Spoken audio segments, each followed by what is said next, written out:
உலக சமாதான ஆலயம் செய்திகள் வாசிப்பவர் பர்குணன்.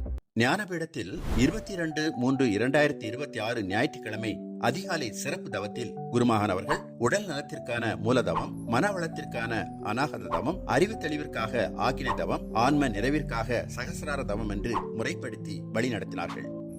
குண்டலினி எனும் மகா சக்தியை, ஆதி சக்தியை, ஆத்ம சக்தியை புருவ மையத்திலே உணர்தல். வாரத்தின் முதல் நாளில் அனைவரும் சிறப்பான அனுபவத்தை பெற்றார்கள்.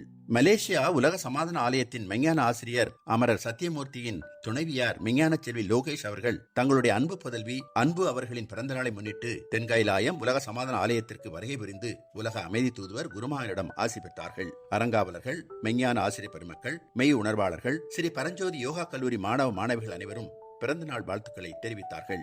23/3/2026 திங்கட்கிழமை அன்று அதிகாலை ஞானபீடத்தில் நடைபெற்ற சிறப்பு தவத்தில் குருமகன் அவர்கள் அருளரை ஆற்றினார்கள்.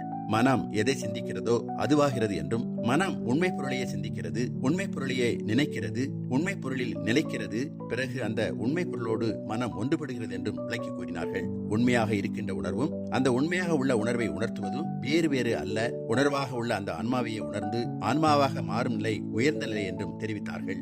ஆன்ம நிலை என்பது பேர் அன்பு நிலை, பேர் அறிவு நிலை, பேர் ஆற்றல் நிலை, பேர் ஆனந்த நிலை, பேர் அருள் நிலை, பேர் அமைதி நிலை என்று கூறி இந்த நிலையிலிருந்து அனைவரும் தன்னிலையில் தானாக இருக்க இடைவிடாது தொடர்ந்து தவத்தை மேற்கொள்ள வேண்டும் என்றும் வருகை புரிந்த அனைவரும் நல்லாசிகளை தெரிவித்தார்கள். செய்திகள் நிறைவடைந்தன. சந்தோஷம்.